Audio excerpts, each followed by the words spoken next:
del programa que hicimos la semana pasada y por eso decidí invitarlos, ¿verdad? Y cada vez que tengan tiempo, ¿verdad?, los vamos a tener aquí debatiendo al licenciado Jaime Ramírez Ortega del movimiento No partidario. No partidario. Bienvenido, licenciado. Muchísimas gracias, Josué, por la invitación. No me vaya a quitar la mascarilla hoy. Un saludo muy cordial a los amigos. Ya le vamos a traer café. Muchas gracias a los amigos que nos ven tanto fuera como en el Facebook dentro de El Salvador. Sí. Y un saludo aquí al amigo Marvin Aguilar, que ya está con nosotros. Sí, desde la hermana República de San Miguel. Aquí está Marvin Aguilar. Bien pollón te veo, Marvin. Bien así rosadito. Quiero competir contigo. No te estés burlando tampoco. Ah, vale, okay. No te estés burlando tampoco, ¿viste? No, que veas cómo han cerrado los gimnasios. Sí, los han cerrado. Entonces sí. yo iba cuando existía. Sí, está bien. Y fíjate que no puedo hacer ejercicio en la casa, no me dan ganas. Bueno, está bien. No, y teniendo ahí, va. No, pudiendo hacer, pues. Pues sí, pues ahora hago limpieza. Sí. Ese es todo el No, ejercicio. pues si limpieza tenés que hacer. Pues sí. No, imagínate. Bueno, gracias a ambos por estar aquí. Miren, va a estar muy interesante el programa. La verdad es que hay muchas cosas de que hablar, ¿verdad? Y lo vamos a hacer precisamente tratando de encontrar la verdad desde el punto de vista, sí, tal vez sin pasionismo, ¿verdad? Este volado ya es político electoral. Ya aquí ya estamos en la carretera hacia 2021, ¿verdad? Así que es mentira que más que nada, no es pura paja, ¿verdad? No, sí, ya todo el mundo está en campaña. Todo el mundo está en campaña, es la verdad, hay que decirlo. Bueno, antes miren de comenzar, queremos darle nuestro más sentido pésame a nuestro compañero Iván Flores, ¿verdad? Su tío abuelo, ¿verdad?, falleció pues ya sabemos, ¿verdad?, que las circunstancias, pues sigue el coronavirus COVID-19 cobrando vidas y bueno, le damos nuestro más sentido pésame a la familia de nuestro querido amigo, que aquí lo tenemos, nuestro amigo Iván Flores, que pues desafortunadamente, pues, ¿verdad?, como mucha familia, ¿verdad? Como mucha familia. Ahora, aquí a mí lo que me da es, de verdad, muchísima aflicción, me asusta porque considero que estamos siendo imprecisos con las estadísticas. Fíjate que aquí dice que ya, bueno, según lo que han anunciado, que se fallecieron en las últimas horas otros 10 por COVID-19, ¿verdad? Pero a mí me parece que esa cifra es como a la potencia de 10, hombre. O sea, hay una gran anormalidad, ¿verdad?, en los hospitales, en el seguro social, o sea, hay una cuestión bien complicada. Ahora, como ya estamos en la transmisión en Facebook Live, quiero decirles que también vamos a abrir el teléfono 2224-0888 y aquí está también, ya le voy a echar un poquito de alcohol. Sí, 7861-9808. A muchos no les va a dar coronavirus, pero les va a terminar dando cáncer de piel de tanto que se pone. Sí, pues sí, pero imagínate, no, yo vine a desinfectarles aquí para pero que ya perdiste las huellas digitales. Es zona segura, Marvin. Te barriste las huellas digitales ya. Yo digo. Bueno, la pregunta con la que vamos a partir es, ¿se necesita o no se necesita un estado de excepción para poder contener la enfermedad? Es la pregunta que debemos respondernos y de esa premisa vamos a partir, Marvin, porque la discusión ha estado en ese sentido en las últimas horas, ¿verdad? Y los diputados recibieron el petitorio de las autoridades gubernamentales para poder de alguna manera darle estas herramientas y bueno, decir la enfermedad sigue avanzando, pues, ¿verdad? La gente sigue muriendo. El tema es hasta dónde se va a poder esto contener. Fíjate lo que puso hace 11 horas el presidente Bukele, ¿verdad? Dice, me van a disculpar los que defienden a la sala y a la asamblea, pero si vieran 5 minutos de la batalla que se está dando en estos momentos en nuestros hospitales, entendieran que son más que genocidas. Sí, genocidas, alguien lo tenía que decir. Aún estamos a tiempo de parar la mayoría de muertes, pero ellos quieren seguir parlamentando. Denos las herramientas legales y los recursos para detener esto. Al menos intentarlo, háganlo ya antes de que sea demasiado tarde. ¿Bye? Bueno, mira, hay una cuestión. La sala ordenó al presidente que debía de enviar a la Asamblea Legislativa cualquier petición de estado de excepción que él quisiera hacer. El presidente ha enviado esta petición, un poco más de 50 páginas, entiendo, donde les explica a los diputados el por qué pide se restrinjan 3 derechos específicamente, el de asociación, el de libertad, libre tránsito y el de poderte quedar en tu casa y no poderte... Eso sería, abogado, el de movilización. Movilización, sí. Entonces, de alguna manera, creo yo que él ha explicado. Yo encuentro una contradicción, y aquí quiero hacer una para explicar, digamos, el argumento del gobierno versus los que dicen que no hay que poner estado de excepción. Tú acabas de decir un dato interesante, y algunos analistas con los que yo comparto en otras plataformas dicen de que no coinciden los números que da el gobierno con los números que se están enterrando con protocolo de COVID-19 en los cementerios. Lo ha aceptado el mismo ministro de Salud. Exacto. Y él ha explicado que es porque no se les alcanza a hacer la prueba a muchas personas y mueren. Y que como no hay una prueba que certifique que tenía no lo meten a la estadística, pero por alta sospecha se entierran con protocolo COVID. Entonces nadie puede negar, aquí ni moros ni cristianos pueden negar que hay un número de muertes altas un subregistro, vaya, y sospechoso de COVID. Por lo tanto, la enfermedad es grave para el país. Te lo dicen los alcaldes que están enterrando más gente. Entonces, a mí me gustaría escuchar el argumento de los diputados para no dar el estado de excepción, ¿verdad? Entonces, porque si está muriendo más gente, si hay un subregistro, si el ministro de Salud te ha dicho que, digamos, no alcanzan a hacerle las pruebas a todos, pero hay que enterrarlos con protocolo de COVID porque todo pareciera indicar que lo tenían. Entonces, si existe esa situación que es real, si hay mucha gente que tiene amigos y familiares con la enfermedad y que le han dicho ténganlo en la casa porque no podemos recibirlo, ¿verdad? Yo tengo gente que me ha llamado y me ha dicho eso. Entonces, si eso no es una base real, deja por un lado, digamos, la cuestión legal, los argumentos jurídicos, el interés político que pueda haber de todas las partes en esto. Pero si esa realidad no es lo suficiente como para que la Asamblea Legislativa de El Salvador diga, miren, sí, está muriendo gente, hay mucha gente que está muriendo y no está en las estadísticas, o sea, es real. O sea, porque aquí no es que el gobierno quiere esconder esas cifras, sino que es que no alcanzan a hacerle las pruebas y mueren. Entonces, hay una alta sospecha de eso. Hay gente ya de la Asamblea Legislativa que ha muerto por esa enfermedad.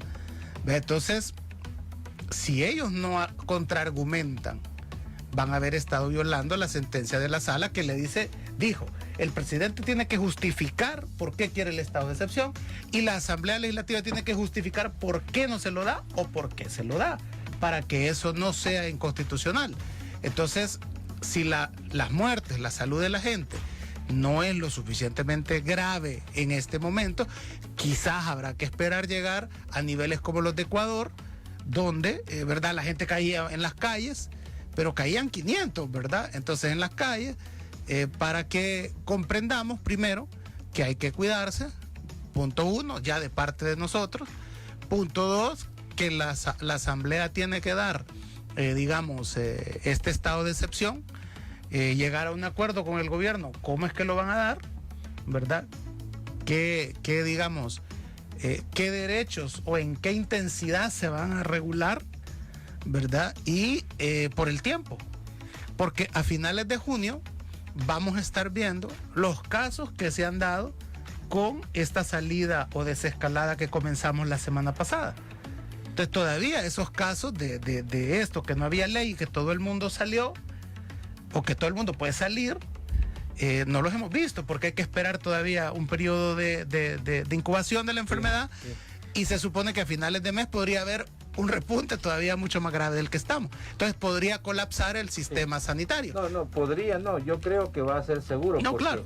Porque fíjate bien, como nadie respetó la primera fase de la apertura económica y todo el mundo salió, esa babosada ya la otra semana te va a duplicar los... Ahora bien, yo creo que en eso es lo que están pensando las autoridades. La verdad de las cosas es que eso va a pasar. Eso de que se te van a desbordar, se te van a colapsar, eso va a pasar.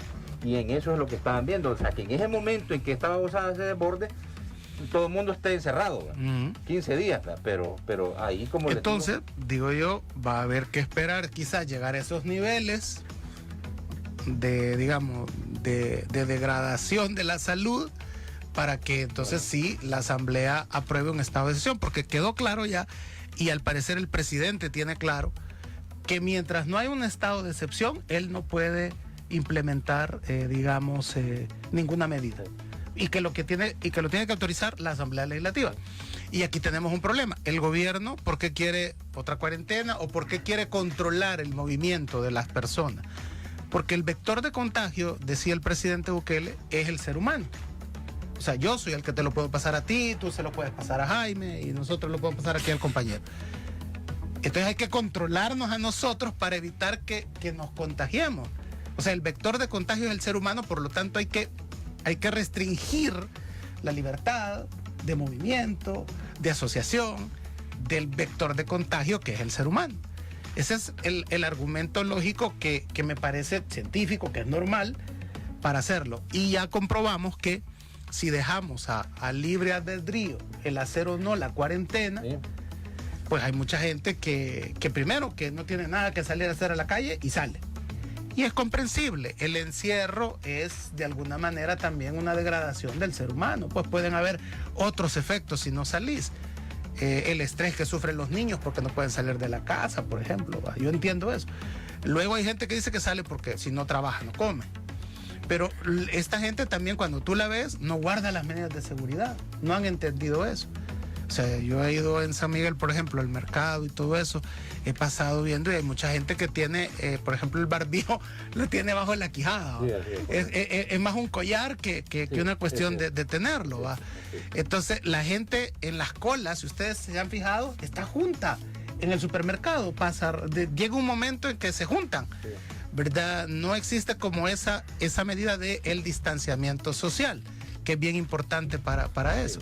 Entonces, de alguna manera creo yo que hay ciertas realidades culturales que deben de estar más allá de las consideraciones jurídicas y que sí, el presidente está cumpliendo con lo que dijo la sala, pidiéndole a la Asamblea el estado de excepción.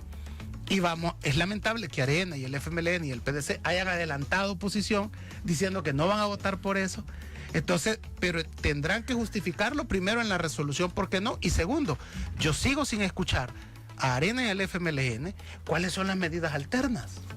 Porque Estados Unidos, y con esto cierro, ha resuelto el problema, fíjense, de la dicotomía entre salud y economía. Estados Unidos ha dicho, este país no lo vamos a parar, no se puede.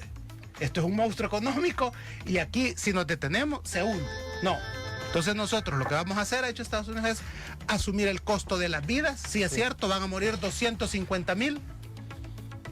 Y segundo, vamos a asumir el costo económico de atender sanitariamente a la gente contagiada. Quizá voy a iniciar con datos precisos para poder entender esto. Sí. Número uno, creo que Estados Unidos tiene, no sé si 326 millones de habitantes, una cosa así. 350. Algo así. Brasil tiene 212 millones de habitantes. España creo que tiene como 36 millones, Italia como por ahí 40. Por cada 10,000 habitantes, por ejemplo, en Estados Unidos se han muerto 17 personas. En el caso de España e Italia triplican esa cifra por cada 10,000 habitantes, igual en Brasil, que son, digamos, los países que han sido más cuestionados el por qué mantenían el equilibrio de la apertura económica versus la salud. Yo creo que no puedes sacrificar una cosa por la otra. No puedes decir que la salud es primero si necesitas el alimento. ¿De qué te va a servir la vida estar en tu casa encerrado si no tienes nada que comer? Entonces, esa es la idea más o menos de la dinámica de cómo debes de tomar decisiones en base a la nación. Ahora, lo que está sucediendo, evidentemente hay un conflicto que no se logra resolver. El presidente no tiene facultades para restringir derechos fundamentales desde ninguna perspectiva legal. Claro, por eso lo está pidiendo la Asamblea. Sí, ahora voy. Entonces, pero los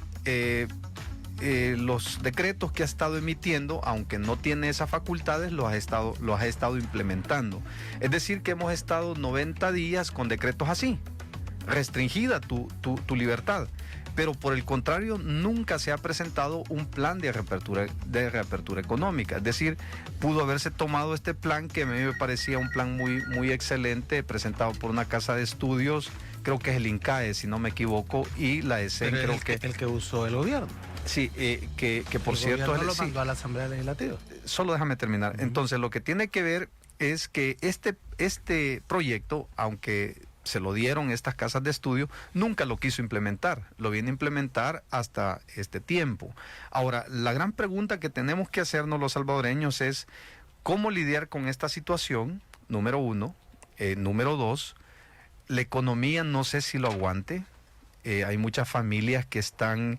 evidentemente sus economías están colapsadas, han acumulado deuda en los últimos 3 meses.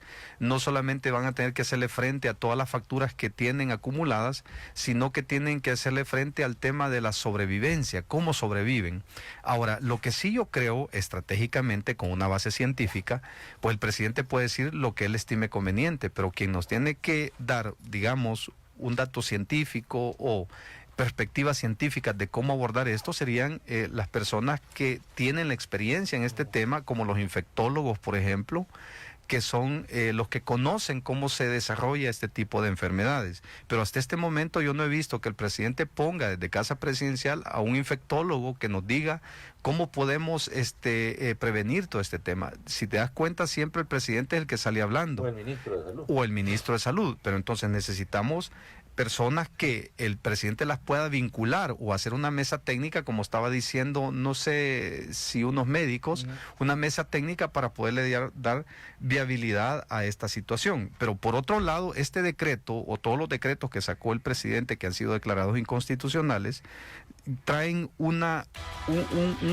elemento que hay que ponerle atención, y es que el Ejecutivo autoriza al mismo Ejecutivo para que haga compras sin la ley la CAP. Y esto me preocupa porque ya comenzaron a surgir una gran cantidad de casos en los cuales bien merecen la pena que se investiguen, porque esto es justamente lo que dijo el presidente que no iba a cometer, ¿verdad? Miren, fíjense que estaba leyendo una declaración del rector de la UCA, el padre jesuita Andreu Oliva, y decía: no es necesario un estado de excepción y una cuarentena sin medidas eficaces para evitar la propagación del COVID-19. Así lo dijo el rector de la Universidad Centroamericana, José Simeón Cañas. El sacerdote Andreu Oliva, ante la nueva propuesta de gobierno para enfrentar la pandemia. Oliva dijo que se necesita con urgencia educar a la población para cambiar la cultura de las personas. Pero bueno, en ese mismo contexto y agregando el elemento, me voy a la pausa, porque ya me la están pidiendo, pero le pongo un elemento, vaya. 2 cosas. Primero, dicen que aquí lo que haya hecho falta es un plan. Expertos, que involucrar a expertos en la materia para saber en qué estamos parados, claro, y hacia dónde se van a tomar las decisiones y cómo se van a tomar, porque ciertamente no ha querido participar el colegio médico, no han querido participar otros expertos en la materia, epidemiólogos, infectólogos. Las razones no sabríamos expresarlas por qué, pero se agrega el elemento de la transparencia y la utilización de los fondos, que es el otro argumento de los diputados para no aprobar ningún tipo de ley que le permita darle esta herramienta al gobierno, porque dicen que el gobierno no es transparente. Pero ese argumento tiene peso, es válido, van a poder sostener el hecho de no darle las herramientas que pide el gobierno basados en esos argumentos que está planteando el licenciado. Me lo respondés cuando regresamos de la pausa. Vamos a la pausa, entonces, Miguelito, regresamos. Marvin, te planteaba lo que dice el padre Andreu Oliva. El padre Andreu Oliva deja entrever que no hay plan, ¿verdad? No hay... Ponete las pilas, dijo. Sí, por favor. Sí, por favor, no es que el hombre está... Sí. Sosegate. Sí. Que no, lo que no hay es una planificación, ¿verdad? Es lo que deja entrever él.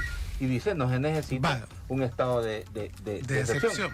Vamos por partes, porque la otra parte es la que dice la transparencia y los casos que han salido de presunto conflicto de interés, contratos que se le han dado para compra o venta de insumos a funcionarios públicos, violando la ley de ética gubernamental, entre otras cosas, señalamientos de nepotismo, es decir, un montón de cosas que ahorita se le ha dado materia prima a la oposición política para que se revienten al gobierno.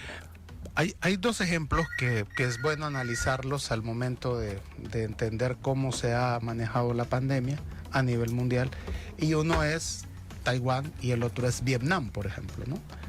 Vietnam ha tenido, ¿sabes cuántos muertos por coronavirus? No, a ellos se les complicó después. Sí, después se les complicó. Fallaron totalmente. Fallaron. Singapur falló, pero al principio sí tuvo... pero los ejemplos que podemos ver son Taiwán y Vietnam. Ambos vecinos de China, que es el epicentro de la pandemia. ¿Cuántos muertos hubo en Vietnam? 0. Ni uno.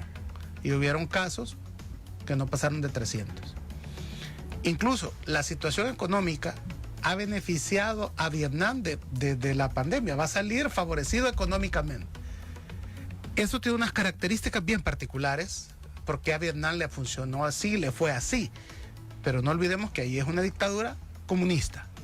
Por ejemplo, no olvidemos ese detalle. Taiwán no es una dictadura comunista, es una democracia. Pero Taiwán tiene un elemento que mencionaba el padre Oliva ahí, que es muy cierto, que es que dice, hay que educar al pueblo. Pero vos no podés sobre la marcha educar al pueblo. Es que educar al pueblo, si es universitariamente como lo hace la UCA, son 5 años. ¿Verdad? Son 3 años si va a ser un técnico. Y educar al pueblo en materia de sanidad y de medidas, digamos, de usos o de convencionalismo, eso tarda una generación. Es que fíjate lo que dice el padre. El rector dice que hay desorganización e improvisación del gobierno en la implementación de las medidas para evitar la propagación del COVID-19. Tal es el caso del Hospital El Salvador, construido en el Centro Nacional de Ferias y Convenciones CISCO, del cual solo se ha finalizado una de las etapas. Oliva dijo que se requería una mejor planificación para que este hospital iniciara su funcionamiento de manera inmediata. Pero ese es otro tema, ese es otro tema que lo podemos tocar, pero me estaba refiriendo al hecho de por qué funcionan en Taiwán las medidas. Taiwán no es una dictadura, Taiwán le avisó a su gente, le dijo lo grave de la enfermedad y la gente tomó sus propias medidas, fíjate. El gobierno no tuvo que decirles enciérrense porque ellos Pero es lo que dice se encerraron, que es educación. Una cuestión de cultura. Es una cuestión de cultura. Ahora, además hay otra cuestión. Le decís a la gente, tengan medidas sanitarias, lávense las manos por 20 segundos. ¿Cuánta gente hay aquí que no tiene agua? Claro. Le decís, vea, que tiene que tener alcohol gel, jabón, un montón, algodón, lo que sea. ¿Y cuánta gente puede comprar eso? ¿O tiene la costumbre de comprar eso? ¿Cuánta gente? No vas a, o sea, mira, por más que querrás, no vas a comparar culturalmente hablando Taiwán, Singapur, Vietnam, entonces las medidas, con El Salvador. Pues, entonces las medidas en Taiwán funcionaron porque la población las hizo funcionar. Más que el gobierno fue la población. Sí, pero aquí no se va a poder hacer eso. Entonces cuando el padre Oliva dice que hay que educar urgentemente a la gente, es que la educación es un proceso. Que en el país a nadie le ha interesado educar a la gente, pues.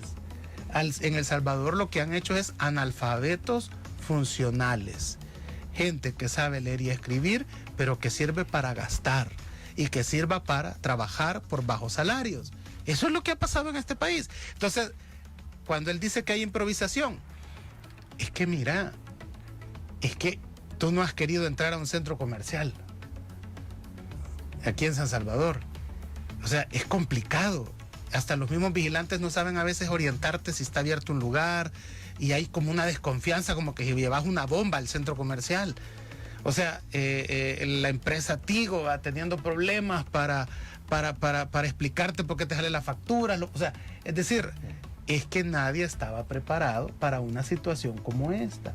Y al gobierno le ha agarrado, ¿verdad?, sobre la marcha, un gobierno nuevo, implementar eso. ¿Hay problemas? Por supuesto.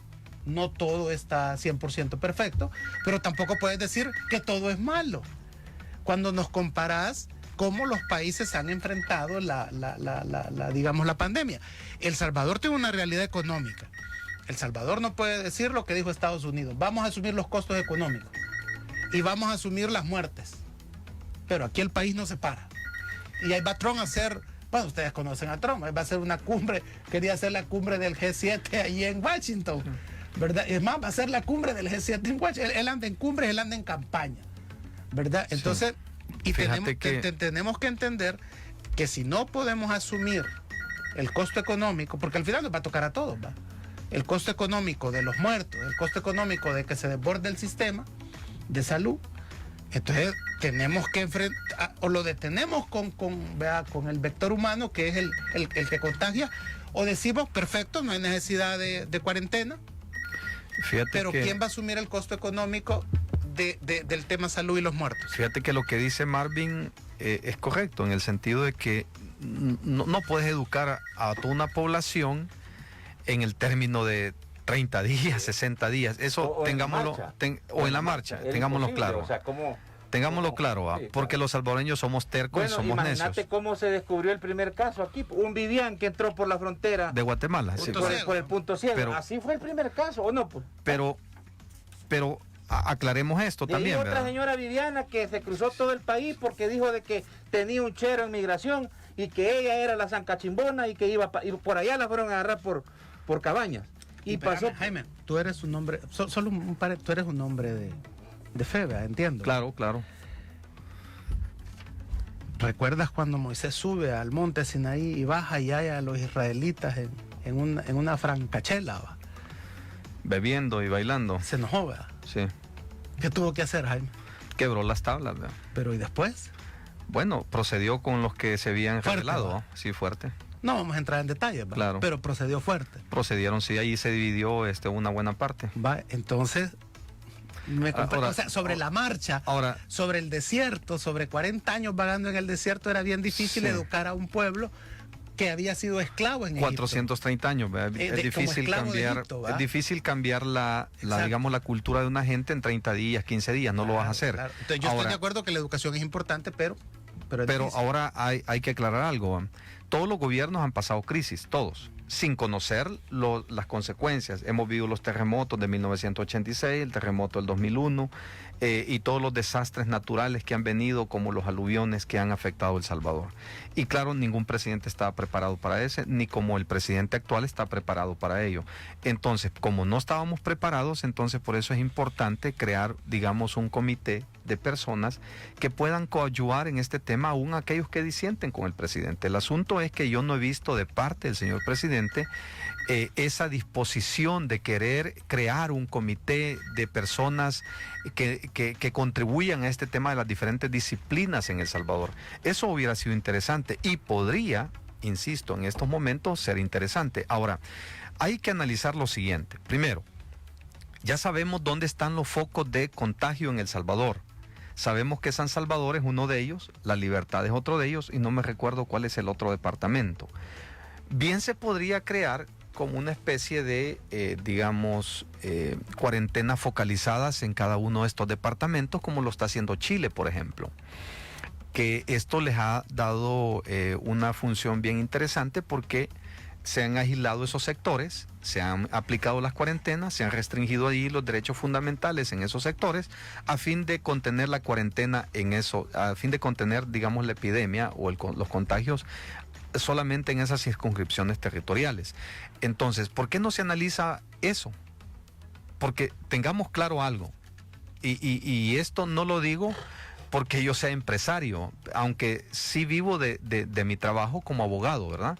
Yo he estado 3 meses parado, no se ha podido producir y yo he estado pagándole a la secretaria y a los colaboradores. ¿verdad? Entonces el asunto es cómo podemos crear, y creo que el INCAE da unas estrategias económicas bien importantes en cómo puedes trabajar y paliar la economía, porque tenés 2 problemas que se te avecinan. Uno es el default en que el que puede caer el país, porque ciertamente no puedes vivir, digamos, si tu PIB llegara al 90%, entonces esto significa que de cada dólar que producís ya debes 90 centavos, y con un gasto. Si, digamos, reduzcámoslo a un concepto de familia. Si una persona gana $2,000 al mes y debe $1,750 al mes, solo le quedan 250 para vivir. Tiene que pagar casa, gasolina, alimentos, colegiatura. No le va a alcanzar. No le va a alcanzar. Entonces aquí tenemos que sentarnos todos los sectores, indudablemente, aunque tengamos diferencias, pero con ese tipo de mensajes que escribe el presidente, genocidas, pues eso no abona a construir país, no abona a construir democracia, no abona a construir puentes de entendimiento, porque el presidente está botando el puente que él va a tener que cruzar en el 2021. Y no se puede, no puedes dirigir una nación en base a la división, el odio. Necesitas dirigir una nación en base a la esperanza, en base al aliento, en base al ánimo. Si ellos han estado corruptos durante muchísimos años, digamos en la asamblea, haciendo un montón de cosas que, claro, no lo puedes tapar con un dedo. De acuerdo. Pero el presidente está llamado a hacer las cosas diferentes. ¿Por qué? Porque él dijo que iba a ser diferente. Pero cuando estás viendo en la marcha que además que te está pidiendo una cuarentena y llega con el fusil a pedírtela y luego te está diciendo que le des la chequera ilimitada para poder gastar, cuando están saliendo una gran cantidad de casos de corrupción que bien vale la pena investigarse, caso Coqui Aguilar, que lo hablamos aquí hace 2 meses, yo creo que tú te recordarás, y lo denuncié yo desde aquí, ese caso, denunciamos otros casos que ya surgieron, ya salieron y que están ahí, pero esto solo es la punta del iceberg. Y yo creo que el presidente dijo en una declaración hace un poco antes que llegara a la presidencia que cuando él se enterara que un funcionario estaba cometiendo actos de corrupción, él mismo iba a proceder. Y mira, cuando sintió la presión del caso de Insema, que es el señor Coqui Aguilar, que era el presidente FONAES, pues cuando ya sintió toda la presión en las redes sociales, entonces él tomó la decisión. Tardía, pero la tomó, y creo que eso vale la pena rescatárselo al señor presidente. Entonces, bajo esa perspectiva, creo yo que debemos de trabajar, sentarnos los diferentes fuerzas vivas del Salvador, los diferentes sectores productivos, y tomar en cuenta incluso al zapatero, al artesano, al vendedor ambulante, al comerciante, que son los que al final tienen golpeada la economía. El gran capital, no. Ellos tienen hasta 16 vidas para vivir. Pero la gente pobre es la que está sufriendo. Y es aquí donde debemos de sentarnos y ponernos de acuerdo. Hay una cosa que hay que entenderla en el contexto para poder comprender la fotografía completa, ¿va? Recordemos que la gente que está en la Asamblea Legislativa hizo todo lo imposible para que Nayib Bukele no fuera presidente. Y tú sabes todo lo que hicieron. Repetir aquí sería redundar. Todo el mundo está claro lo que hicieron. Y si por ello fuera, Bukele no fuera presidente. Incluso hay articulistas como Paolo Luer que dijo en su columna que él iba a hacer todo lo posible y lo imposible para que Nayib Bukele no fuera presidente. No se hacen... ¿Tú lo conoces a Paolo? No. Sé quién es, pero no lo conozco, ¿va? Pero no se hacen amigos tirando bombas. Claro. Entonces, quien empezó esta confrontación no fue el presidente Bukele. Pero no sería sensato seguir. Fueron quienes la iniciaron. ¿Verdad? Eliminaron 2 partidos, ¿verdad? Todo lo que pasó para evitar que fuera presidente. Entonces tú no puedes esperar que, digamos, las relaciones que se pensaron en la campaña, con todo tipo de acusaciones, una vez pasada, aquí ya nadie se acuerde de nada. Ni puedes, negar que hay gente que ha querido y que sí se ha discutido en esto que yo llamo el bloque golpista, de tratar de judicializar la política, creando mecanismos para ver si se destituye al presidente, por ejemplo. Ha sido público, ha sido notorio eso. El presidente, estarán ustedes de acuerdo conmigo, tiene derecho a hacer declaraciones políticas, ¿correcto? Como las tenés tú, como las tiene cualquier salvadoreño. Entonces, lo que tú llamas insultos, o digamos, o botar puentes, o polarizar la situación, yo lo interpreto como declaraciones políticas del presidente a las cuales él tiene derecho. Más bien declaraciones de guerra, ¿verdad? Pero son políticas.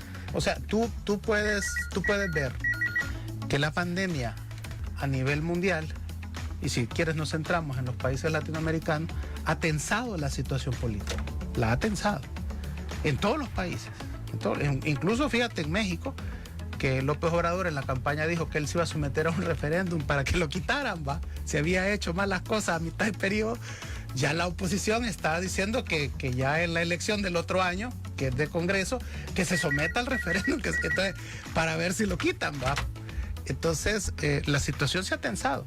Donald Trump va a perder las elecciones por el mal manejo de la pandemia. O sea, fíjate bien lo que está diciendo la oposición a Trump, porque allá en Estados Unidos se despedazan. Eso, las campañas en Estados Unidos son terribles. ¿Sabes qué están diciendo los demócratas? Que Trump es el culpable de las más de 100,000 muertes y le llaman asesino, ¿verdad? Se lo están acabando, ¿va? Por el mal manejo. ¿Qué ha pasado en Brasil? Bolsonaro también ha disminuido. Además, está tan, fíjate bien, tan desprestigiado que un juez lo ha amenazado esta semana que si vuelve a salir sin mascarilla lo va a procesar. Sí, fíjate, o sea, un detalle que puede ser, tú me digas, puchica, eso es una declaración de guerra, que le digas al presidente que si no sale con mascarilla, pero eso está pasando en Brasil. Sí, pero entonces, eso es legal. No, o sea, yo me refiero a los aspectos legales, a los legales, a los ilegales, no. El presidente tiene derecho acusar, sí, pero acusar a ellos de genocida es como que alguien le diga al presidente, usted es el culpable de todas las muertes porque usted no hizo un hospital a tiempo. Pero es que lo que pasa es tuvo todos los recursos, tuvo toda la disposición, tuvo todo y eso tiene mucho que ver, tuvo todos los recursos para hacerlo y no lo hizo, presidente. Pero hay una percepción. Lo que está diciendo es que no es ese lenguaje. Hablemos de la percepción. ¿Qué piensa la gente? Pero responder. La gente no piensa lo que dice Jaime. Responder lo que pregunta Jaime. Jaime te está diciendo de que lo que le está diciendo la oposición política al presidente es que le han aprobado todo lo que ha pedido. Bueno, para empezar, el dinero todavía no ha entrado. ¿Cómo no, Marvin? Que ya entró. No, yo no he dicho que él ha tenido. Ha usado la tarjeta de crédito. Exactamente. Que son como 1.100 millones. Sí, 1.100 millones. 1.600 decía ayer 1.600 millones. El ministro de Hacienda. O sea, pero los 3.000 millones siguen solo lo que se aprobó del Fondo Monetario, 380. Ahora, 600 eran para las alcaldías, que también hay que investigar a todos los alcaldes que han estado haciendo mal uso de esos recursos, ¿verdad? Está saliendo del presupuesto que estaba destinado para y luego se va a reponer. Y tiene que reponerse. Exactamente. Y ese dinero aún no ha entrado. Entonces va a haber un déficit forzosamente, ¿verdad? Claro. Si no se consigue ese dinero en los rubros para los que estaba ese y que ya está autorizado el presidente para hacerlo y no lo ha hecho, ¿verdad? Lo que pasa es que fíjate, hablas de conseguir el dinero. Conseguir el dinero. Fíjate que ahí hay que decir algo. Nadie está interesado en prestarle a El Salvador. Es que pasa lo que tú decías. Sí, es lo que pasa lo que tú decías. Venga, don Jaime, ¿usted pero ¿por qué no le prestan? Pues vaya. Claro. Por el nivel de endeudamiento. Vaya.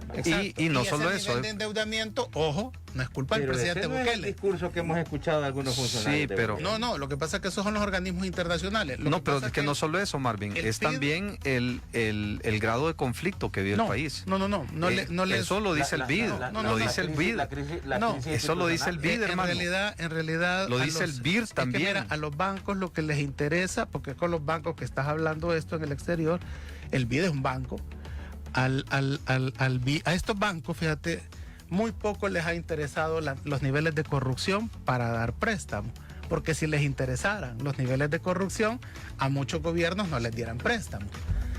Segundo, el nivel de conflicto político interno, ellos lo entienden que por la pandemia ha tensado, o sea, esto es general, la tensión política es general en muchos países. Bueno, pero el 9F no fue entonces, de la pandemia, ¿verdad? Sí, bueno, pero la OEA ha dicho que eso no fue golpe de Estado, sí, ese es el punto. Pero la OEA no es un organismo en el cual pues sí, pero por ahora es el único organismo que hay, porque el otro es la CELAC.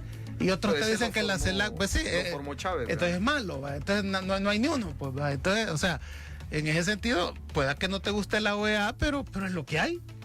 Entonces, ya cambiarle es otro tema. Entonces, el presidente lo que tiene es declaraciones políticas. Y él tiene derecho a eso. Desafortunadas, digamos, declaraciones políticas desafortunadas porque no construís patria con ese lenguaje. Perfecto, tú puedes no estar de acuerdo en las formas, en las maneras del presidente, y eso es legítimo que no estés de acuerdo. Respeto esa posición. Pero nosotros antes mirábamos las opiniones políticas de todo un grupo, de lo que es el establishment político salvadoreño, que no eran afortunadas. Y eso genera la tensión. O sea, aquí no llegamos en una campaña, digamos, de decir, sí ha nacido un nuevo movimiento y dejémoslo competir. No, aquí era, aplaquemos esto porque es peligroso, nos quita el poder.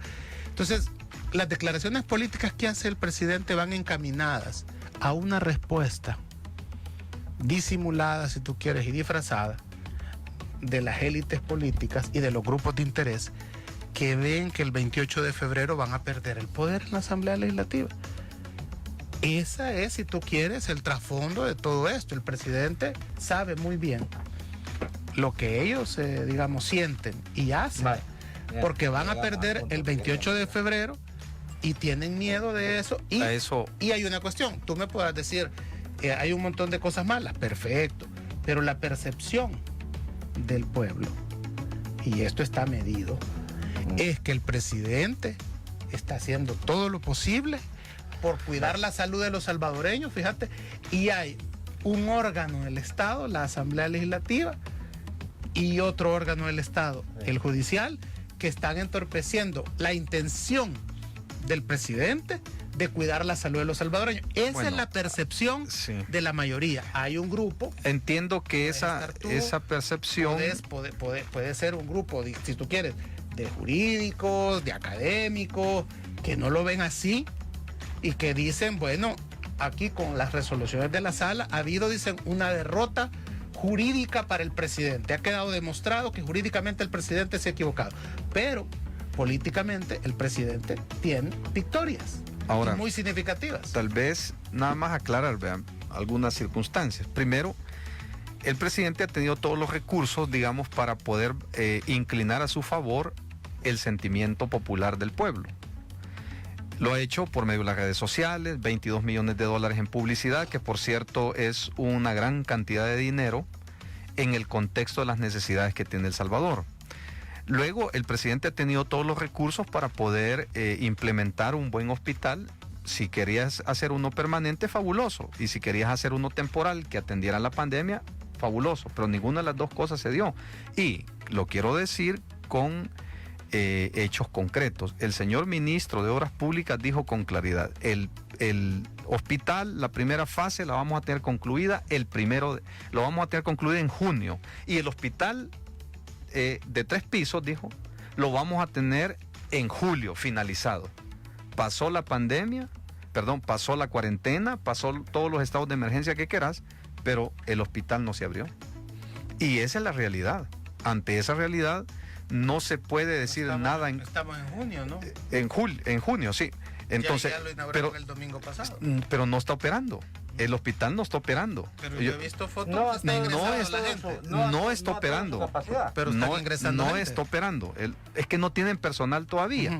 Todavía esta semana, si ustedes se dan cuenta, están contratando personas. Entonces, ¿cómo es posible que a estas alturas estés contratando? Pero tú sabes que ese es un problema nacional. Solo te cuento el ejemplo de San Miguel con el Hospital del Seguro Social. Solo déjame terminar. Pero fíjate, brevemente. Sí. El Hospital del Seguro Social lo han hecho casi en los 10 años del gobierno del FMLN. Ahí fue que se construyó. Mira esto, se necesitan 500 plazas allá para un montón de médicos especialistas. ¿Sabes que no se pueden contratar? Porque no hay.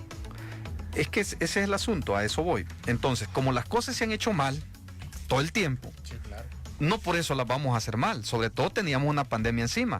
Por lo tanto, una de las cosas que tenía que hacer el gobierno era prevenir este tipo de cosas. No lo hizo. Ahora hay otra cosa que aquí, tú tienes amigos médicos. Hablar con ellos, les da miedo ir a trabajar y lo otro es a eso, o de hay COVID. Y lo no otro quieren ir a trabajar ahí. Es que yo aquí sí le doy la razón al señor ex rector, creo, de la UCA.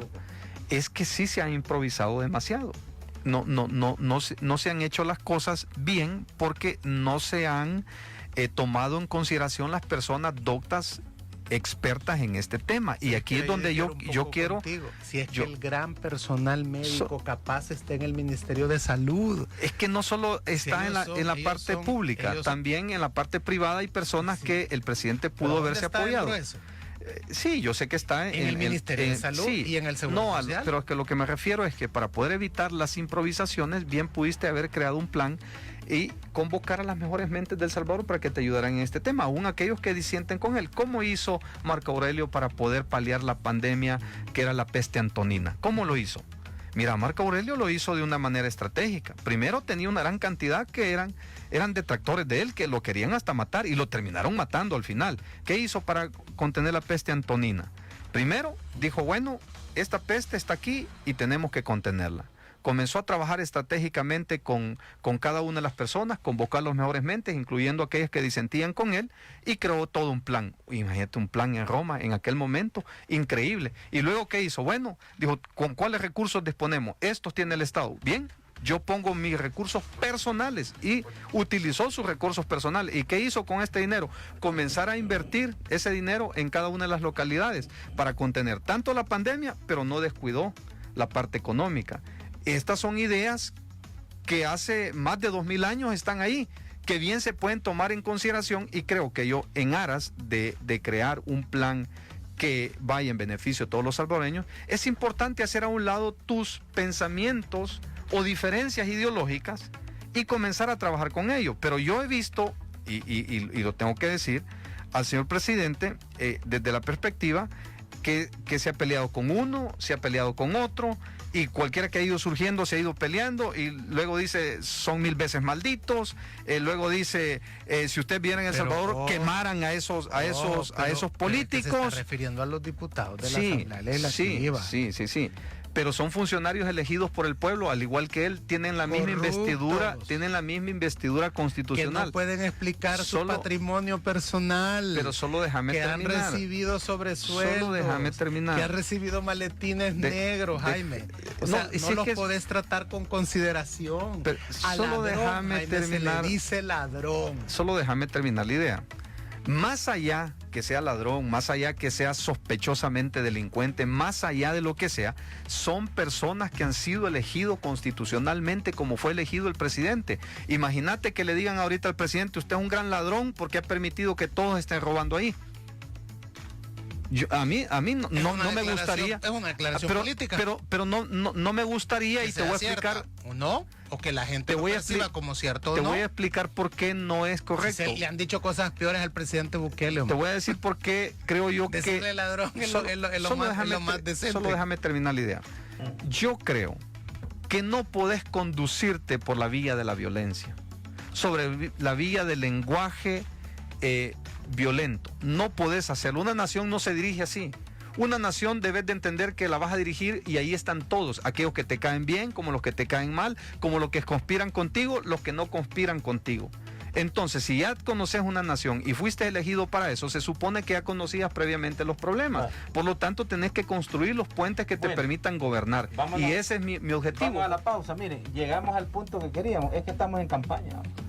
Estamos en campaña. Marvin lo dijo bien claro. Sí, vos entraste ya a ver el tema de que aquí estamos cada quien viendo cómo se perfila, se proyecta. Entonces, por rato, o sea, Jaime es bien idealista, pero entonces hay una realidad política salvadoreña y una cultura política salvadoreña que maquiavélica, yo lo sé. Es mala. Pero no podemos conducirnos en ese esquema. Entonces lo que tú estás proponiendo es que, digamos, el presidente, esto sea una lucha de burro amarrado con tigre suelto. Entonces, ¿quién va a ser el elegante al final? ¿Cómo va a ser reconocido el presidente a través de la historia? ¿Sabes qué pasa? ¿Como alguien vulgar? ¿Como alguien que se sometió a esa violencia? ¿O como alguien que hizo la diferencia? Hay dos cosas, ¿verdad? Si quieres la paz, tienes que prepararte para la guerra. Y lo que tiene que haber es un cambio, si tú quieres, generacional de los políticos, de la clase política, no un relevo. Bueno. No un relevo. Vámonos a la pausa. Sino un cambio generacional. Y entonces sí va a haber un nuevo discurso, un nuevo lenguaje, donde, fíjate bien, donde el maletín negro. Para mí la cortesía y la educación tiene que ser superior a eso. De acuerdo, pero la cortesía y la educación tiene que prevalecer, independientemente qué grado académico tengas. Y ese es el problema de El Salvador. Si ven al presidente sagrado, diciendo 1000 veces maldito. Un golpe en la majía con la otra. Pero dijo una vez. No varias veces. No varias veces. No. Dice que hay que perdonar 70 veces 7. De acuerdo. Perdón está bien, pero no puedes poner la mejilla de forma ilimitada. Es que ese es el objetivo, para que ese es el objetivo, si no vas a tener, agarren de piñata. Ese es el objetivo, si no vas a tener amor. No, de acuerdo, pero ¿cuántas veces te han fallado a ti las personas y las has perdonado? Sí, y lo vas a seguir haciendo. ¿Por qué? Porque esa es la parte más de valores. Esa es la parte más interesante del ser humano. Tú hiciste campaña con el movimiento no partidario, ¿verdad? No. Pero lo que quiero decir que cuando ya andas en campaña te das cuenta de que el idealismo y todo eso realmente no es tan cierto. Pero vale la pena destacarlo como valor. Sí, pero eso a la gente como para que plantear no le funciona. Para plantear las conclusiones en campaña. En el sentido siguiente. Entonces, estamos encampañados, estamos claros que estamos encampañados, y estos 30 90 días y no va a cambiar nada de aquí. Sí, lo pero que queremos viene. el café, hermano. Sí, también queremos café, es cierto. Bueno, Y que sea de Chinameca o de Ciudad Barrios, por favor. de si no- olla. Pero estoy seguro que nunca has probado el café de maíz. ¿Cómo no? Que espérame, no es el mismo de Mi palo. abuela me daba. No Vamos, es el Carlos. mismo. No es el mismo de café No es de el palo. mismo. Es que en Oriente tenemos uno que es el café de palo, le llaman. Sí, de palo y el de maíz, vea. Ah, es diferente. Es No, diferente, fíjate, el de sí. maíz nunca lo No. probé. Riquísimo. Interesante al punto al que hemos llegado, ¿verdad? Y es al hecho de que estamos encampañados, ¿verdad? Y que toda la cuestión de aquí en adelante se va a volver política y electoral, ¿verdad? Lastimosamente, esa es la triste realidad, pero cada quien está defendiendo. Por eso hay su que proyecto. cambiar las El elecciones. presidente lo ha dicho claramente y cada vez que puede dice, ya se van. Sí. Ya se van, dice el presidente. Y el presidente está haciendo una postura política electoral. Claro, y él tiene derecho a decirlo. O sea, otra cosa es cómo tú le vas a contestar. Vea, digamos, también para mí, si los diputados le han contestado políticamente también. No le aprueban nada de lo que él quiere, sino que le aprueban las cosas como ellos dicen. Y esa es una declaración, además de jurídica, es también política cuando la Asamblea le supera el veto. Es una respuesta política de los diputados, ¿verdad?, al presidente, cuando el presidente de la Asamblea quitó la silla, ¿verdad?, en la que se había sentado él. Esa es una declaración política. Entonces, o sea, no solo podemos estar diciendo que el presidente es el que provoca, ¿verdad?, y hay otra cosa. El sentimiento de la clase, del pueblo hacia la clase política, hasta el digamos, en febrero del 2019, el 3 de febrero, que gana Bukele las elecciones presidenciales, era de animadversión en contra de los dos partidos tradicionales que hemos tenido. Es que si no, o sea, ¿qué mensaje político envió el pueblo el 3 de febrero? Que quería acabarse a estos dos partidos. Porque si no hubiera sido así, aquel hubiera remontado y Calleja fuera el presidente. Si no hubiera sido así. Entonces, de alguna manera tenemos que entender que el contexto en el que estamos, cuando yo te voy a decir algo, me decía Eduardo en el programa no sé si ves este señor que sale en las mañanas en TVM a las 6:30, estuve, ¿cómo se llama?, con Eduardo esta semana, y él me decía en una pausa que hacíamos, buen entrevistador este muchacho de TVM a las 6:30, no sé si lo has visto. Mira, el problema, porque yo le digo, hay que quitarle el fuero a los diputados. Y me dice, mira, pero es que hay un problema si le quitas el fuero totalmente.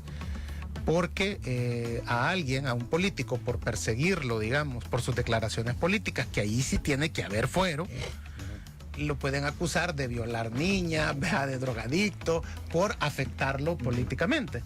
Yo pienso que un político debe de tener fuero para sus declaraciones políticas. No tenés que perseguir a un político por sus declaraciones Bueno, es políticas. que en realidad el espíritu del constituyente Pero hay que ponerlo en la Constitución. No, porque lo hoy dice en la Constitución. no, es que hoy en la Constitución Sobre sirve declaraciones políticas, sí, dice. pero entonces explícame por qué hay que quitarle el fuero a Norman Quijano cuando se sienta con Pandilla, porque hay que hacer un trámite para quitarle el fuero a un diputado cuando le dispara a una mujer policía borracho. Entonces, es decir, si te fijas, se ha prostituido esta idea del fuero político.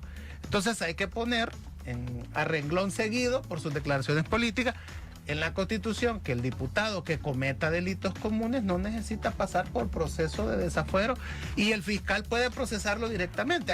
Como que hay que ponerlo ahí en la Constitución, porque como le hemos dado una interpretación prostituyendo el fuero constitucional. Sí. Pero Eduardo Escobar me decía de que puede correrse el riesgo de que entonces, como no te puedo procesar por delitos políticos, pero me caes mal como político, te puedo armar un tamal para afectarte por eso el fuero es en razón del puesto y no en razón de la persona. Entonces, pero entonces yo le decía esto. Pero fíjate bien, yo le decía esto. Pero es que un político debe de tratar de evitar verse involucrado en una acusación de cualquier tipo, digamos, de delito común. Fíjate que en Inglaterra pasó un caso muy interesante cuando yo estaba allá. Y es que un ministro se detuvo, al parecer, en Hyde Park, un parque algo grande, y orinó en el árbol. Y lo ven. Y se hace la bulla de que y tuvo que renunciar solo por ese escándalo. Entonces, un político debe de ser íntegro. Es lo que yo estoy hablando, es lo que te decía. La cortesía y la educación debe ser primero, antes que claro, cualquier... Pero tenés estamos hablando de la forma británica, ¿verdad? No, pero es que debe de ser en todo lugar, pues, tu educación. Estoy de acuerdo en eso.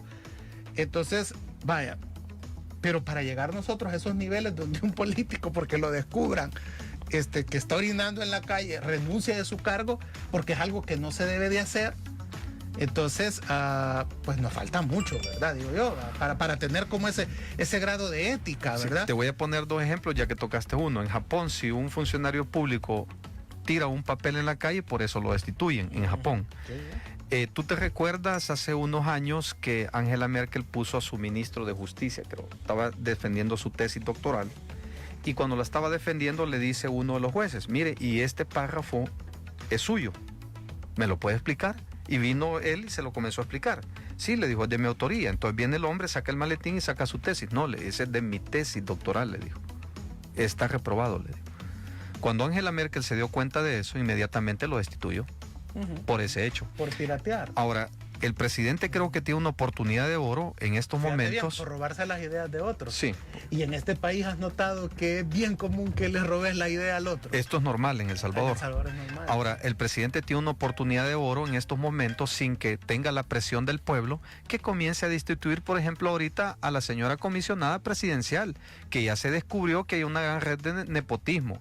Su hermano trabajando en Bandesal, el otro jefe de seguridad del Centro Nacional de Registro, su hermana como cónsul allá en Estados Unidos. Y luego le otorgan el cafetín de el Ministerio de Hacienda a una de sus hermanas que no tiene ni el capital ni los implementos para poder operar esa cafetería.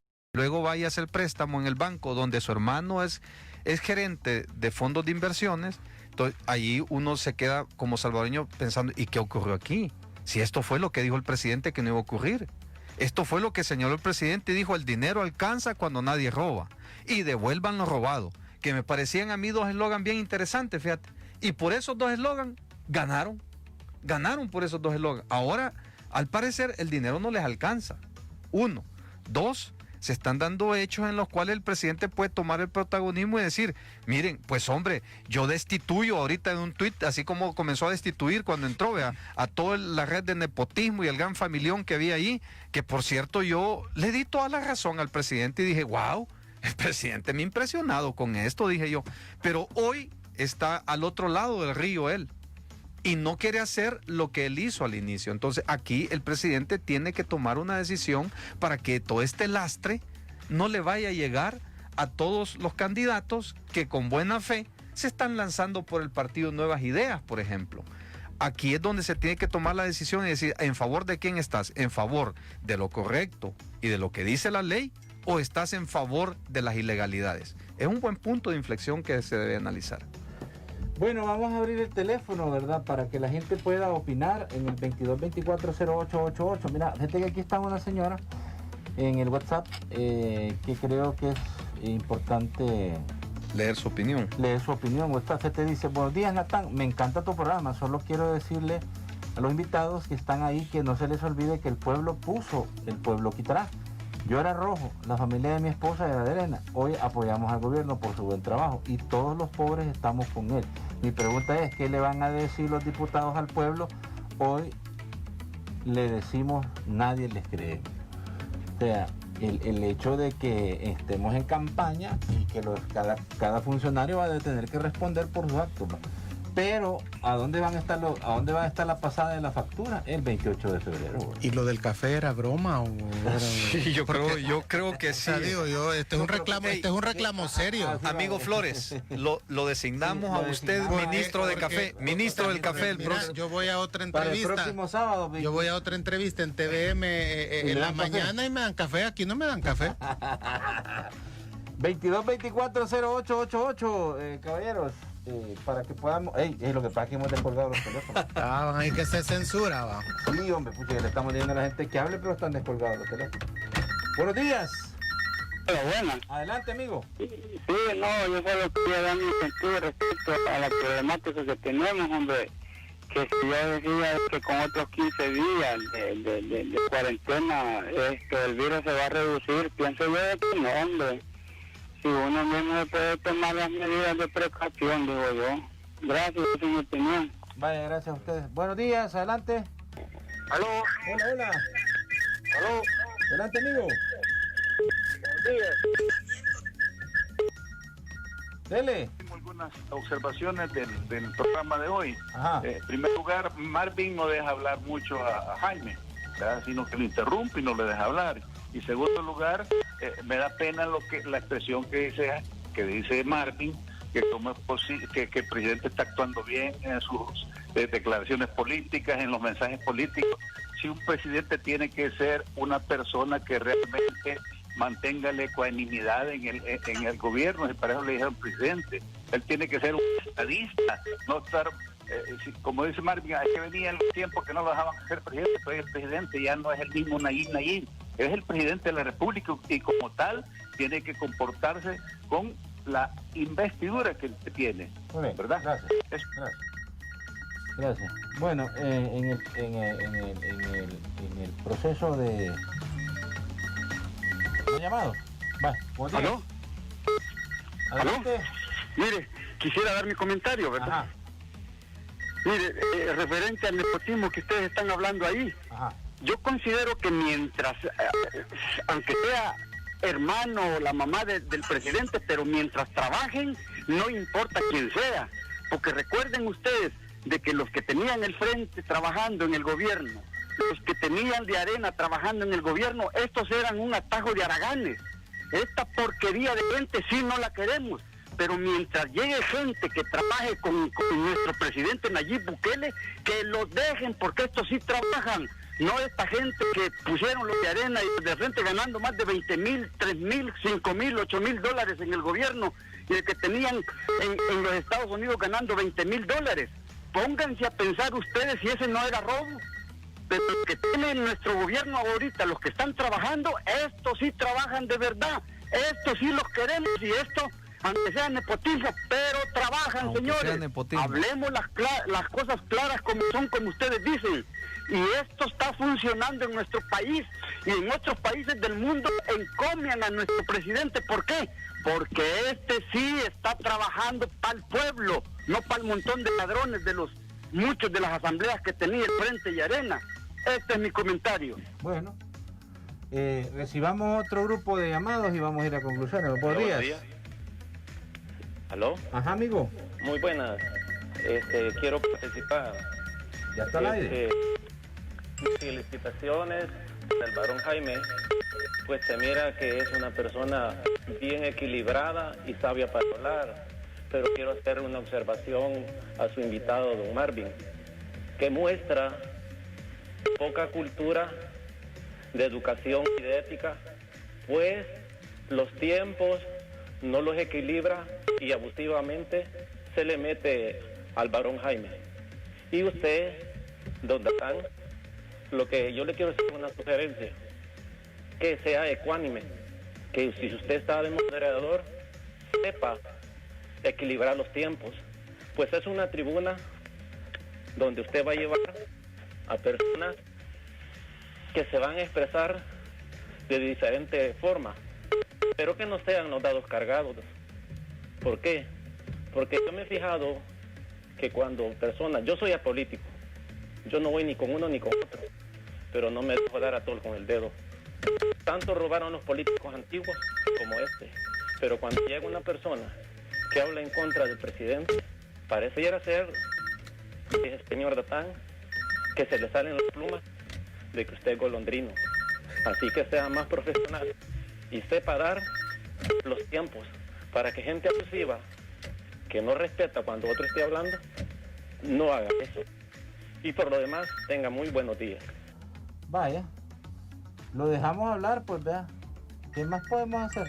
Parte de la democracia. No, él tiene derecho a pensar lo que quiera, ¿verdad? Ahora, parte del debate, por supuesto, es si una idea no, pues sí, se puede interrumpir con respeto. Yo no he sentido que Marvin te haya irrespetado, ¿verdad? Cuando te increpa y te trata de decir algo. Ahora, como les digo, ¿verdad? Como Aquí cada quien, pues. Pero por eso le hemos dejado hablar al señor. Así es que aquí a veces uno trae, fíjate, del frente y que ya uno es frentudo. ¿Va? Si traes de arena, que sos gran arenero. ¿Va? Que si traes que... Aquí está Jaime y está Marvin, que yo soy golondrino. Ya, No se sabe. no se sabe. No se sabe, Una sí. última llamada, pues. Buenos días. Buenos días. Adelante. ¿Cómo están, señores? Para todos, felicidades, que Dios los bendiga y cuide. Más que todo, nuestro asesor, lo que estaba diciendo, que me entendió la llamada. Sí, con usted, señor Natán, a veces, como decimos, va sintiendo más como que fuera golondrino. Y el otro señor allí le digo, vaya, tenemos que ser parciales. Cuando usted ya está hablando, el otro como lo interrumpe, lo defiende. Yo creo que el señor Bukele, perdone la expresión, él como tiene que hartarse los 3 veces al día, no le importa que los que estamos aquí abajo, los vendedores, estemos aguantando hambre. Él como tiene, ahí tiene su jugo, su coca, su carne, todo, feliz de la vida. ¿Qué le importa? Dice, cerremos, demos la cuarentena y qué pues. Como yo me estoy hartando los 3 tiempos al día y meto lo que yo quiero, no me importa que la gente, y después sale ahí que es un hombre para mí. Tendría que hacerle un examen, un buen psiquiatra, porque este señor, o sea, porque un mandatario de la calidad que es él, de la primera línea, se le ve muy feo que esté puteando o que esté maltratando a sus adversarios, pues, solamente, y muchas gracias. Bye. Bueno, démosle pues, Marvin. No, Deja de interrumpir a Jaime, No, hombre, pero ¿no? me quedé callado ya. Fíjate que es Deja de chistoso interrumpir porque a Jaime, hombre. casualmente esto se decía ayer en la entrevista que estaba con Neto, ¿va? Ajá. Decían que Carlos Araujo no me dejaba hablar, ¿verdad? Que me interrumpía, ¿va? Sí. Entonces creo que es cuestión de perspectiva. Hoy soy yo el que no te dejo hablar a vos, ¿verdad? Entonces, pero está bien. Yo lo que entiendo es, yo doy este consejo. Y les voy a decir lo que yo hago. Vos por el burro adelante. Sí. Y vos y yo echándole la vaca a Jaime. Sí, yo les voy a dar un consejo que es lo que yo hago. O sea, y esto se los digo como ciudadano. A mí cuando no me gusta un programa no lo veo. Y no lo escucho. O no lo escucho. Si es redes que como hoy nos pueden ver también. Sí, ¿verdad? pues sí. Entonces yo hay programas que no los veo. Entonces, y busco programas que a mí me gusten. ¿no? Por Y me ejemplo, siento bien. ¿Ah? Programas de Oriente, no. Sí, ajá, ese no lo veo. Ese canal no lo veo para nada. Pero no te ve, Además que ahí no te solo ve. sale- ahí solo el dueño sale moderando, hombre. Pues sí, entonces para ellos no lo veo. Pero no, y no me enoja todo lo que pueda decirse y, allí. y no creas que te van a invitar tampoco. Pues sí, ellos. entonces yo no lo veo. Entonces veo otros o veo, es decir, Mira, ¿sabes por qué pasa? ¿Sabes qué pasa, Jaime? Ajá. Que Marvin es el terror de San Miguel. Ah, ya, Marvin es ¿cómo el no? terror. que fue hueso. Le- O sea que sos una leyenda ya, Marvin. Le Sí, tiene miedo, yo le no tiene sé. miedo. Lo que pasa De es que, veras, mira, Marvin. si yo te voy a ser honesto, si la candidatura de Marvin se hace realidad, allá se van a ver cosas. Sí. Va, definitivamente. Qué miedo eso, ya me está dando miedo a mí. Bueno, No, lo pero que Marvin es que va de mira, candidato a alcalde. Es que Diputado. A diputado, yo creí que de Lo que lo que alcalde. pasa es que allá solo son 6 plazas, pues. vea. Sí. Y en la medida en que se suma otro actor, ahí alguien se va a sacrificar, pues. Alguien va a tener que salir de los 6 que están ahí. Ay, vaya, ve, pues. lo No, que y te fíjate digo. que yo creo que la población está cada día avanzando más en el tema de educarse. La verdad es que, como bien se dice aquí en esta palestra, los políticos solo llevan agua para su matata, para su cántaro.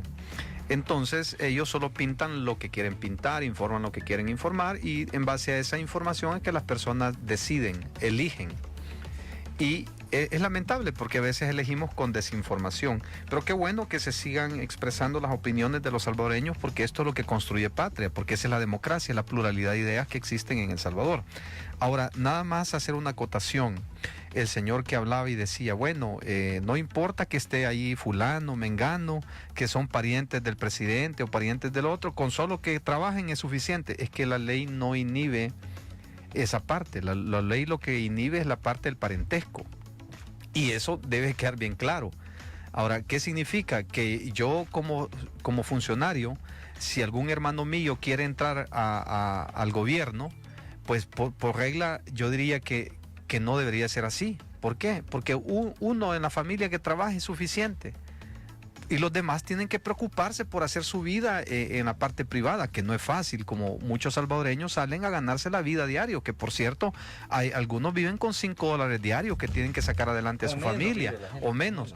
¿Y cómo es posible que funcionarios que estén ganando, que son los que criticó el señor presidente con justa razón, Arena y el FMLN, que gobernaron por 30 años, que dilapidaron los recursos públicos, contrataron como quisieron? Solo en la gestión del FMLN se contrataron alrededor de 40,000 personas.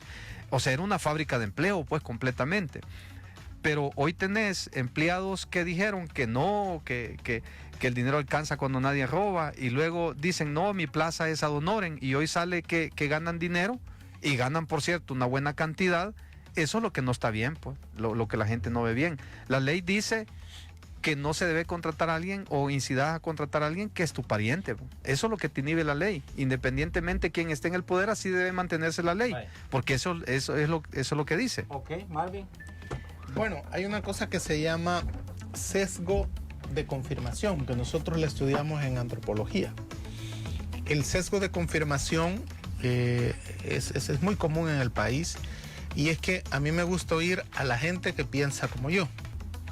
Y la gente que no piensa como yo está equivocada, es mala. Exacto. Y no sirve lo que dice, ¿no? Por más argumentos que des. Sí, por más argumentos que des. Entonces, cuando el padre Oliva hablaba de que es urgente educar a la gente,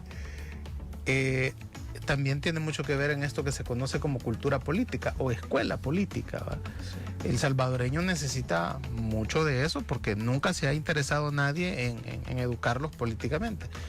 No existe la cultura del debate. Por eso es que quizás mucha gente cree que yo interrumpo a Jaime. No, lo que yo hago cuando primero le digo, permitime, solo breve intervención, suelo usar esos sustantivos antes de intervenir, pero es porque así, primero, son las reglas del debate, y segundo, es para acotar o apuntalar, ¿verdad? O hacerle ver que hay un elemento importante en el análisis que él está haciendo que debe de considerarlo. Entonces, así es el debate, se trata de eso. Deberían de ver los que puedan los debates en Estados Unidos, que son terribles, o sea, allá se despedazan, ¿verdad? De una manera interesante los debates, y sin llegar ni a los golpes y sin llegar, digamos, a los insultos, que eso es, digamos, es importante. Entonces, obviamente hace falta eso, y vuelvo a repetir, yo cuando no me gusta un programa, lo cambio. Ese es o sea, el espectro radial es tan grande que ustedes pueden encontrar todo lo que les gusta. Lo bueno es que este programa es muy escuchado, hasta por aquellos que no les gusta, ¿verdad? Y eso es una bendición de Dios. Gracias. Miren, no es por echando flores, pero la verdad es que sí, el programa del sábado, pues, uno de los programas más escuchados. Casi 1000 llegamos, ¿verdad?, con los conectados en el Facebook Live. Y lo agradecemos, hombre, lo agradecemos. Y creo yo de que más equilibrado no puede ser el debate respecto a las ideas, ¿verdad? Y es de lo que tratamos, de hacer este tema equilibrado, posturas equilibradas, ¿verdad? Entonces, simple y sencillamente lo vamos a buscar siempre, y ojalá que, por supuesto, la gente entienda. Que me digan a mí que soy golondrino, que soy pescadito, que... Bueno, ya eso ya es cuestión aparte, ¿verdad? Lo único que tratamos de hacer siempre es el trabajo lo más profesional posible, ¿verdad? Lo más ético posible y lo más equilibrado posible, es lo que tratamos. Y de que por esta tribuna que dirige este servidor, de lunes a viernes y los sábados, pues pasen todos aquellos que tengan algo que decir al país, y también pues que tengan algo que ofrecer, ¿verdad? En el tema de la coyuntura política, por supuesto, y ahora hasta electoral que hay. Bueno, agradecidos con ambos de nuevo, ¿verdad? Por el tiempo que han hecho. En la medida de las posibilidades, pues vamos a estar haciendo este debate los días sábados, ¿verdad? Gracias, Jaime Ramírez Ortega. Muchísimas gracias, estimado. Te debo el café, ¿oíste? Estimado Josué Natambakis, por favorcito el café, y que sea de palo, por favor, de palo. De maíz. Que Dios bendiga a nuestra patria, que Dios bendiga a los funcionarios para que tomen las mejores decisiones para el país. Y como nos te pedimos, Salmo 91. Sí, claro. ¿Cómo dice? Por favor. ¿Cómo dice? No, que hombre, no. habita, el que habita. El que habita al abrigo del Altísimo morará bajo la sombra del Omnipotente. Diré a Jehová, esperanza mío, castillo mío, mi Dios, en quien confiaré. Dios te bendiga, hermano Marvin. Gracias. Este es ateo. Bueno, aún los ateos cuando caen rayos dicen Dios mío. Es broma, es broma. Él así dice, pero es más. ¿Verdad, Marvin? De repente lo oís diciendo, mira, de repente lo oís diciendo, Dios te bendiga, te dice, ¿verdad? Esto es verdad, ya ven que les digo que es pura paz.